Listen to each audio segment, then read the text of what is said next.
हे तात, असी पत्रवन नामक नरक के विषयों को मैंने बता दिया। अब तुम महाभयानक तप्त कुंभ नाम वाले नरक का वर्णन मुझसे सुनो।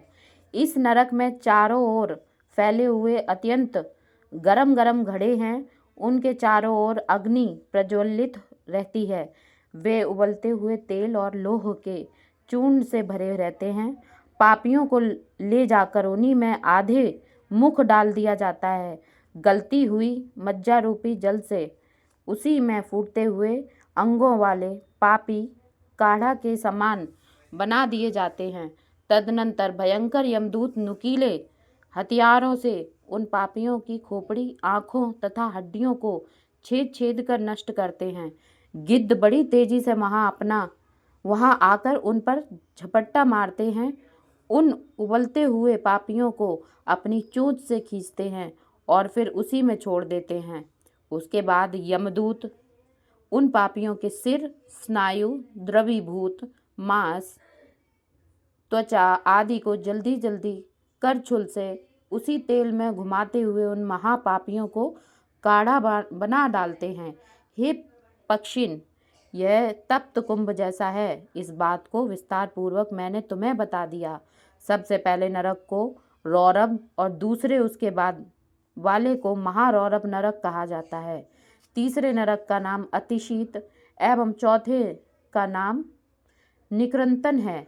पांचवा नरक अति अप्रतिष्ठ, छठा असी पत्रवन एवं सातवां तप्त कुंभ है। इस प्रकार ये 7 प्रधान नरक हैं। अन्य भी बहुत से नरक सुने जाते हैं जिनमें पापी अपने कर्मों के अनुसार जाते हैं।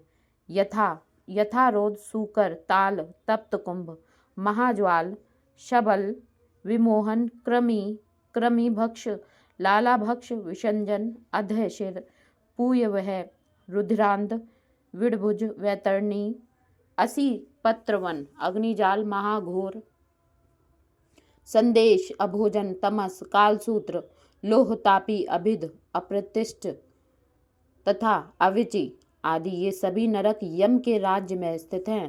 पापी जन पृथक पृथक रूप से उनमें जाकर गिरते हैं। रौरव आदि सभी नरकों की अवस्थिति इस पृथ्वी लोक से नीची मानी गई है। जो मनुष्य गौ की हत्या, भ्रूण हत्या और आग लगाने का दुष्कर्म करता है वह रोध नामक नरक में गिरता है। जो ब्रह्मघाती, मद्यपी तथा सोने की चोरी करता है वह सूकर नाम के नरक में गिरता है। क्षत्रिय और वैश्य की हत्या करने वाला ताल नामक नरक में जाता है।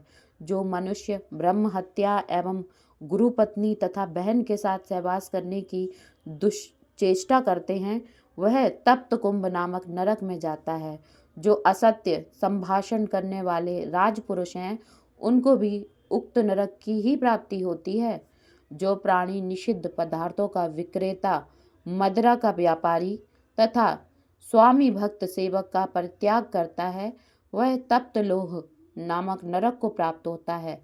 जो व्यक्ति कन्या या पुत्र वधू के साथ सहवास करने वाला है, जो वेद विक्रेता और वेद निंदक है वह अंत में महाज्वाल नामक नरक का वासी होता है। जो गुरु का अपमान करता है, शब्द बाण से उन पर प्रहार करता है तथा अगम्य स्त्री के साथ मैथुन करता है वह शबल नामक नरक में जाता है। शौर्य प्रदर्शन में जो वीर मर्यादा का परित्याग करता है वह विमोहन नामक नरक में जाता है।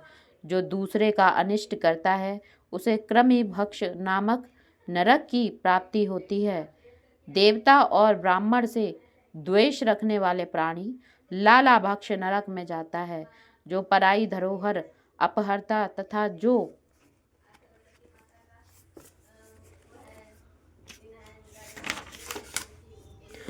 बाग बगीचों में आग लगाता है उसे विसंजन नामक नरक की प्राप्ति होती है। जो मनुष्य असत पात्र से दान लेता है तथा असत प्रतिग्रह लेने वाला अयाज्य याजक और जो नक्षत्र से जीवों का पार्जन करता है वह मनुष्य अधशिर नरक में जाता है। जो मदिरा, मांस आदि पदार्थों का विक्रेता है वह पूय वह नामक घोर नरक में जा गिरता है।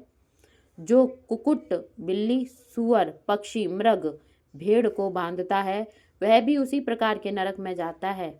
जो ग्रहदाही, जो विषदाता है, जो कुंडाशी है, जो सोम विक्रेता है, जो मद्यपी है, जो मांस भोजी है तथा जो पशु हंता है वह व्यक्ति रुद्रांध नामक नरक में जाता है। ऐसा विद्वानों का अभिमत है। एक ही पंक्ति में बैठे हुए किसी प्राणी को धोखा देकर जो लोग विष खिला देते हैं उन सभी को विडिभुज नामक घोर नरक प्राप्त होता है।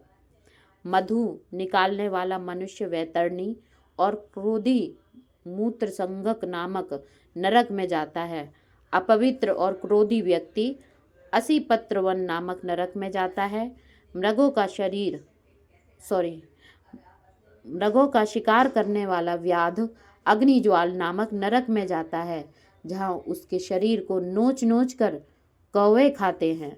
यज्ञ कर्म में दीक्षित होने पर जो व्रत का पालन नहीं करता उसे उस पाप से संदश नरक में जाना पड़ता है। यदि स्वप्न में भी सन्यासी या ब्रह्मचारी स्खलित हो जाते हैं तो वे अभोजन नामक नरक में जाते हैं। जो लोग क्रोध हर्ष से भरकर वर्णाश्रम धर्म के विरुद्ध कर्म करते हैं उन सब को नरक लोक की प्राप्ति होती है। सबसे ऊपर भयंकर गर्मी से संतप्त रौरव नामक नरक है। उसके नीचे अत्यंत दुखदायी महारौरव है। उस नरक से नीचे शीतल और उस नरक के बाद नीचे तामस नरक माना गया है।